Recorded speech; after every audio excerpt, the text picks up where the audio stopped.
Nigar, xoş gördük sənin vətənində. Necəsən? Biz Gədəbəydəyik indi. Özün necə hiss edirsən? Çox yaxşı. Hala. Sən sonuncu dəfə burada nə vaxt olmusan? Biz sonuncu dəfə səninlə bir yerdə cəhd etdik. Hardasa 3-4 il əvvəl. Hı? Amma İvanovkadan o yana keçə bilmədik. Yadındadsa bir hadisə. Yaxşı olmayan bir hadisə baş verdi. Hətta mən o vaxt dedim ki, İvanovkanın qədim Malakan ruhları səni o tərəfdən o yana buraxmadılar. Amma gəzdik, gördük orada köhnədən necə Malakan evlərini gördük, onların hətta qəbristanlığına getdik. Mən o vaxt yadımda üzə çıxmırdım, sadəcə sənin üçün operatorluq edirdim. Amma son vaxtlar artıq özünü də önə verirəm. Son vaxtlar artıq mən sənin üçün operatorluq edirəm. Yəni normal bir şeydir. Amma məni bəzi şeylər çox narahat edir Şahbaz bəy. Nə? Mən çox danışıram. Mənə görə yox. Peki. İzləyicilər görə dəfələrlə artıq məni tənqid ediblər ki, çox danışıram. Sizin sözünüzü kəsirəm. Ona görə mən bugün az danışacağam. Yox. Bu çox qorxuludur. Mən az danışanda, yaxud da susanda çox qorxuludur. Nigar, mən bugün səhər tezdən yenə də oyandım və kitab oxuyurdum. Orada bir cümlə oxudum. Hətta indi də adam kitablardan nələrsə öyrənir də və çox xoşum gəldi. Dedik ki, insanlar danışır və onlar susurlar. Yəni bir müsahibə edəndə bir adamla və sən düşünürsən ki, ona kömək edəsən də, yəni o əgər danışmaq istəmirsə, susursa, ona kömək et və onu vəziyyətdən çıxart. Amma deyirsən ona kömək etmə, çünki bəzi hallarda və çox hallarda onun susması belə çox maraqlı olur. Yəni bu mənada mən düşünmürəm ki, sən çox danışırsan, hər şey normaldır. Bizim təhlükə yaranır burada bir balaca. Cavad gələcək, amma gəlin belə danışaq. Cavad gəlməsə yaxşıdır. Baxın, arxada çay var və biz Cavad bəsdir. Cavad bizə mane olma. Sən mane olma. Biz burada ciddi işlərlə məşğuluq. Bilirsiniz, mən istərdim ki, biz səyahətdən danışaq bu dəfə. Mən çox sevirəm səyahət etməyi. Nigar da yaxşı ki, səyahət eləməyi çox sevir. Bəlkə də o məndən daha çox sevir. Və bu dəfə biz Gədəbəyə gəldik. Gədəbəy Nigarın atasının belə vətənidir. Atası burada dünyaya gəlib. Bir dəqiqə, Cavad bəsdir. Və bu gün getdik, deməli, babalarının, ulu babalarının məzarını ziyarət elədik. Sonra, yəni yol boyu görməli, gəzməli olan yerlərə baş çəkdik və biz bundan çox məmnun olduq. Azərbaycan o qədər gözəldir ki, biz o gözəlliyi tam görüb, tam da kəşf edə bilmirik Nigarda. Yəni, amma çox gözəldir Azərbaycan, həqiqətən. Baxıram Gədəbəyə, necə gözəldir, əladır. Amma burada nə yoxdur, məni nə məyus edir? Əslində, kəndlər gedir, amma kəndlərə geri gəlmirlər insanlar. Yəni, mən bilmirəm, hər halda bu insan taleyidir. Biz deyə bilmərik ki, qalın burada. Çünki əgər burada işıq yanmırsa gündüzün gün orta çağında, onda insanlar burada niyə yaşamalıdırlar ki? Əlbəttə ki, onlar gedəcəklər. Mən o ilk sözünü kəsdim. Yox, buyurun. Yəni, hər bir halda insan özünə demək, yaxşı şərait axtarır da. Burada əgər yaxşı şərait olarsa, insanlar buranı tərk etməz ki. Axı, buranın gözəl təbiəti heç bir yerdə yoxdur. Amma görünür, yaşamaq şəraiti yoxdur. Ona görə də insanlar buranı tərk edir. Necə etmək ki, burada insanlar gəlsinlər, yaşasınlar, həyat qursunlar. Bizim Cavaddır. Cavadın bütün belə onun bütün ərköyünlüyünə dözülür. Çünki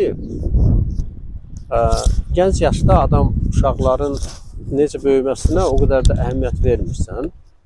Amma onlar necə gəldi, böyüyürlər. Amma yaş ötdükcə uşaqlar insanın həyatında sənin ağlın, yəni sən artıq müəyyən bir təcrübəyə maliksən və hesab edirsən ki, uşağın bu şıltaqlıqlarına dözmək lazımdır. Yəni bundan bir faciə düzəltmək lazım deyil.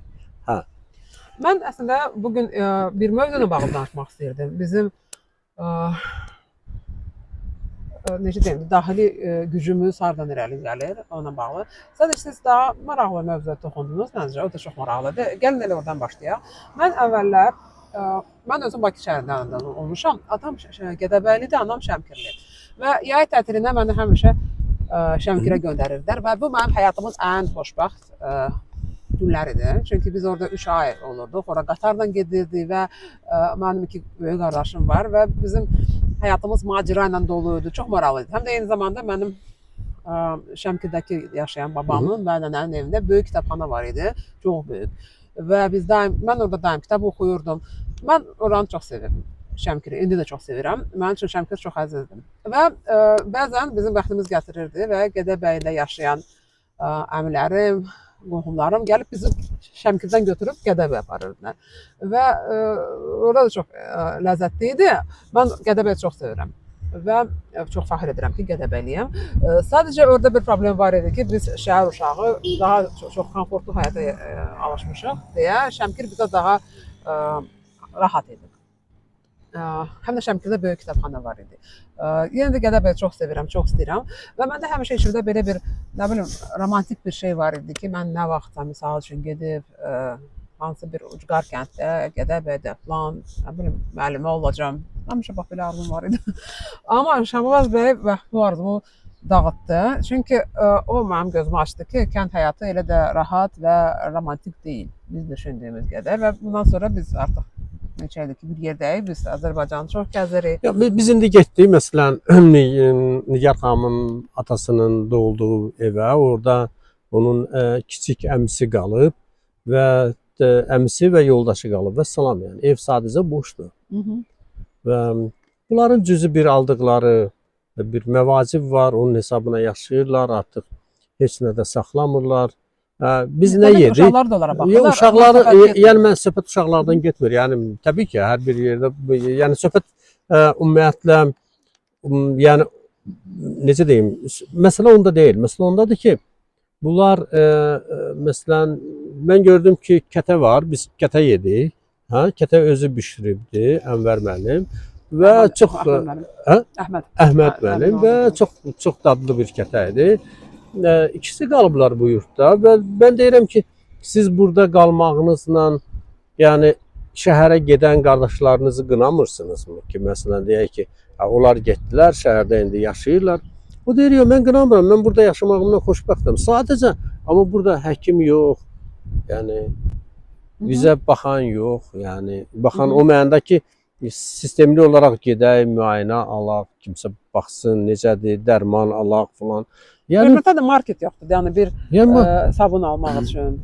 Hə, yəni ki, bax belə bir durum var bizim kəndlərdə. Təəssüflər olsun ki, o özünün xoşbəxtliyini orada görür, yəni o xoşbəxtdir. Çünki onun əkdiyi ağaclar böyüyüb, bunun əkdiyi həyətdə kartoflar artıq çiçəkliyibdir, gözəldir hər şey. Amma eyni zamanda o başa düşür ki, o özünü müayinə etmək üçün mütləq Bakıya getməlidir. Elədir, ha. Amma bu yaşda onlara tez-tez müayinə olunmalıdırlar. Ümumiyyətlə onlara qayğı lazımdır, mütləq dövlət qayğısı lazımdır. Yəni necə ola bilər ki, məsələn 6-7 burada kəndlər var, bunların ümumi baxanda bunların bir dənə belə həkimi yoxdur. Yəni necədir? Bəs onda bu Medinstitut hara baxır? Yəni niyə bu qədər deməli tələbə istehsal edir belə? Əgər Azərbaycan kəndləri həkimsiz qalırsa və ümumiyyətlə kəndlər, əgər kənd həyatı bizim Azərbaycan, bizim belə götürəndə biz aqrar ölkəyik də, düz deyil. Yəni bu aqrar ölkə bu nə demək? Deməli bunun kəndi var, bunun təsərrüfatı var, bunun sahələri var. Amma bunun kəndləri yoxdur artıq. Azərbaycan kəndləri artıq keçib gedirlər. Əslində biz neft ölkəsiyik və ölkənin büdcəsinin 95% neft gəliri müəyyən edir, təyin edir. Və ona görə bax elə hər şey ona hesablanır. Yəni ona görə çox da tibb yaxud da digər sahələr çox da inkişaf etmir. Bizim çox yaxşı həkimlərimiz var, amma sadəcə heç kəsə sərf eləmir. Mən nədənsə kəndlərin qorunmasının çox tərəfindəyəm.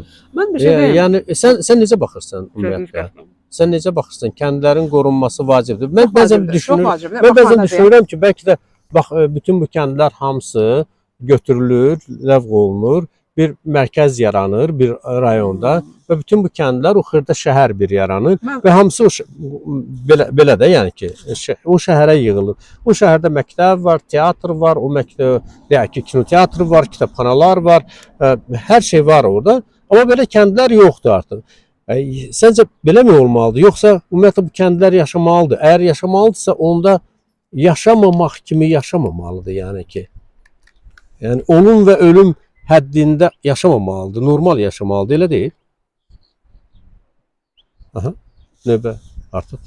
Sən artıq danışa bilərsən. Bəli. Təbii ki, mən hesab edirəm ki, kəndlər yaşamalıdır. Urbanizasiya qaçırılmaz bir prosesdir. Yəni bütün dünyada bu var. Amma bu o demək deyil ki, kəndlər mütləq hər yerdə bağlanır və bütün millət köçür şəhərə. Mən indi müqayisə üçün bir məsələ gətirəcəm. Bizim çox yaxşı tanıdığımız və sevdiyimiz bir polyak xanım var, Qrażyna. O özü Penguin nəşriyyatının, İngiltərənin ən böyük nəşriyyatının meneceri və region üzrə bizdən işləyir. Neçə ildir ki, 20 ildir biz artıq onunla dostluq edirik. O işə də getmişik onun yanına. Amma hələ evlərinə getməmişik. Evlərinə getməmişik. Nəyə görə? Çünki evi Varşavada yerləşmir. Özü baxmayaraq ki, İngilis nəşriyyatı üçün işləyir o və yəni amma o bizim evimizə gəlib. Mən həmişə ona vəd eləmişəm ki, onu Hamar kəndə aparacaq. Bəli, Hamar kəndə böyük marağı var. Mən indi nə demək istəyirəm? Bu özü Varşavada yaşamır. Bu özü Poznan, onların böyük, kifayət qədər böyük, orta böyük şəhəri var və Poznanın yanında, hələ neçə kilometr ondan sonra balaca bir kənddə yaşayır. Və mən hər dəfə məhtəl qalıram. Deyirəm, sən dünyanın ən böyük nəşriyyatı üçün işləyirsən. Onun işi elə onlarla gedib gəlir filandır, müxtəlif belə sales sitləri olur filan. Yəni sən kənddə nə edirsən, necə bir həyat yaşayırsan? Sən oradan nə iş görürsən sən orada? O da mənə həmişə deyir ki, nə var ki burada? Yəni mənim ətrafımda hər şey var. Bütün infrastruktur var. Yəni Poznana gedirəm həkim üçün, elə bizim də orada kəndimizdə də həkim də var. Bizdə balaca kənddə yox, biraz aralı, amma orada hovuz da var, misal üçün idman zalı da var, orada qəşəng klublar da var, barlar da var, hər şey var. Mən nə üçün axı hər şeyi atıb durub köçməliyəm Varşavaya, yaxud da Londona. Mənə bu tamamilə maraqsızdır. Mən çox istərdim ki, mən perspektivi burada görürəm. Mən çox istərdim ki, Azərbaycanda da ölü kəndlər olmasın. Ölü kənd deyəndə mən bizim doğma kəndimizi nəzərə tutmuram. Bilirsən nəyə nəzərə tuturam? Şabaz bəy, yadındadırsa biz bir dəfə getdik Quba ilə nəyin arasında bir ölü kənd var idi, tamamilə ölü. Yəni çox dəhşətli mənzərə idi. Köhnə Şamaxı yolunun üstündə. Adı yadımda deyil o kənd. Təsəvvür edin ki, bir kənddir və evlərdir. Yarısı normal vəziyyətdədir, yarısı dağılıb. Səhv eləmirəmsə adı Xənəgə kəndi idi. Və tamamilə boşdur. Yəni sən təbii evlərə biz girmədik. Yəni sadəcə görürsən ki, orada yaşayış yoxdur. Yəni bir nəfər belə bu kənddə yoxdur. Bax, təəssüf olsun ki, bu cür kəndlərin sayı çoxalır getdikcə. Amma məsələ burasındadır ki, indi Əhməd müəllim bizə dedi ki, məsələn 3-4 ildən sonra yəqin ki, burada ümumiyyətlə heç kim olmayacaq yəni. Yəni bu kənddə yaşayan son nəsildir.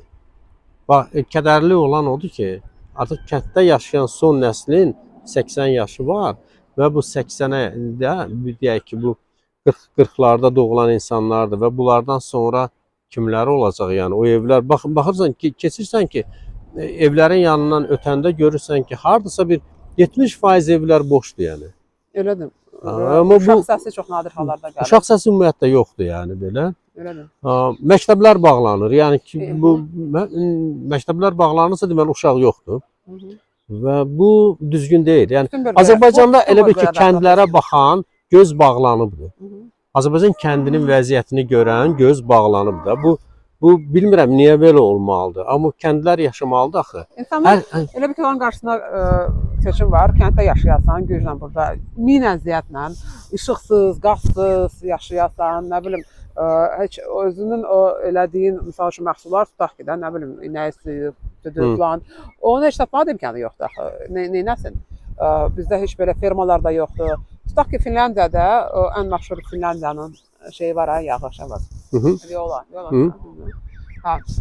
Yağ, pendir, onlar çox şey məhsullar var. Bizim marketlərdə satılır.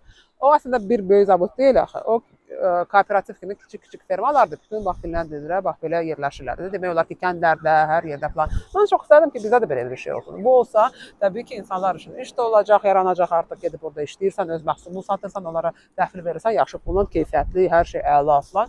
Zaten normal dolanırsan, yaşaya da bilirsən. Mən bilirsən, bax bu Gədəbəy ərazisinə baxırsan, çox böyük, gözəl torpaqları var. Əladır. Çox adamın Torpaqlar, qara torpaqlar da, yəni ki, belə kartof gördüm artıq, göstərmişəm artıq onları, qonaqları. Yəni ki, bu torpaqların bərəkətidir də, əslində bunlar da torpaqların bərəkətidir də. Qazlar, ördəklər, quşlar, heyvanlar çox gözəldir. Və gözəl odur ki, məsələn, kənddə bizə dedilər ki, heyvanları biz buraxırıq və sonra da onlar gedib otlayıb, doyub və geri qayıdırlar evlərə. Yəni bu torpaqların qədrini bilmək lazımdır. Bu torpaqlarda yaşayan insanlara dəyər vermək lazımdır. Yəni onlar Azərbaycanın bərəkətli insanları və bərəkətli torpaqlarıdır. Yəni o insanlar Azərbaycanı Azərbaycan ediblər. Kəndə baxan gözü açmaq lazımdır. Kənd yaradandır, yaradıcıdır və onu qorumaq lazımdır. Ona fikir vermək lazımdır. Elə deyil? Elədir. Bəzi bir qutaraq, biz gözəl bir mənzərəni gördük və burada istədik ki, sizlə fikirlərimizi paylaşaq. Kəndlə bağlı. Sən sonra bitirərsən. Kəndlərlə bağlı, əlbəttə gəzməklə bağlı. Biz çox az xərc çəkərək bura gəldik. Məsələn, qatara oturduq, gəldik bura. Şəmkirdə qaldıq, sonra Gədəbəyə gəldik. Çalışın, gəzin, torpaqlarımızı görün, insanlarımızla ayaq saxlayın, söhbət edin və bu torpaqların qədrini bilmək lazımdır, bunları sevmək lazımdır. Sən də deyil sözünü. Mən 2 dəqiqə vaxt verirsən də? Əlbəttə. İndi deyəcəklər abuzerdir bu, yəni boyundan icazə alır. Amma öz fikirlərimi demək istəyirdim. Əslində mən bundan başlamaq istəyirdim. Siz nəzarət edin ki, mən çox yüksək sürətlə danışmıyorum.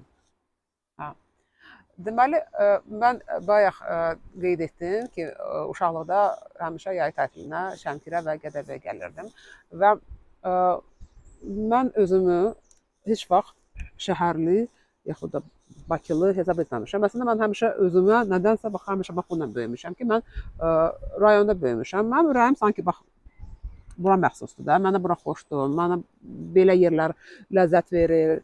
Gədəbəyə, Şəmkiri çox sevirəm və bunu nə üçün deyirəm? Biz indi bizim doğma kəndimizdə idik və mən orada düşdüm aşağı Şabas. Çayın qırağına, siz qaldınız evdə. Mən də, Cavad da, atam da. Düşdüm çayın qırağına, sonra qalxdım dağın başına və mənim bütün uşaqlıq xatirələrim oyandı birdən-birə. Mən gərək bunu danışmayayım, çünki bu çox intim bir məsələdir və ürəyimdə içində olan şeylərdir. Yəni, məsələn, orada mən çox böyük güc hiss etdim və mən çox yaxşı başa düşürəm mənim güclü olmağım hardan irəli gəlir. Hansı resurslar var içimdə, hardan gəlir. Mən çox şanslıyam ki, mən hər iki nənəmi, babamı görmüşəm və onlar mənim yaddaşımdadır və hətta yuxularıma gəldilər belə. Mənim üçün çox vacib bu məsələlərdir. Sadəcə mən biraz təəssüf etdim ki, bizim uşaqlarımız, bizim övladlarımız bunu görmür. Yalnız bizdən söhbət getmir. Ümumiyyətlə, mən çox istərdim ki, Azərbaycanlılar hamıda, bax, kəndə, rayona, bölgələrə çox bağlı olsunlar. Çünki bu uşaq böyüyəndə o nəyi xatırlayacaq? Əminəm ki, bizim övladlarımız elə torpaqla oynamağı, nə bilim orada nəyisə əkdilər indi. İki suyun içində Cavad orada kartof əkdi, nə bilim nədir falan. Bax belə şeylər yaddaşında qalacaq da, yəni hansı gadjetdə oyun oynamağı yox. Bitirdin? Elə bilirdim sonda ağlayacaqsan. Oldu. Hələlik, çox sağ olun, təşəkkürlər. Şahbaz, mən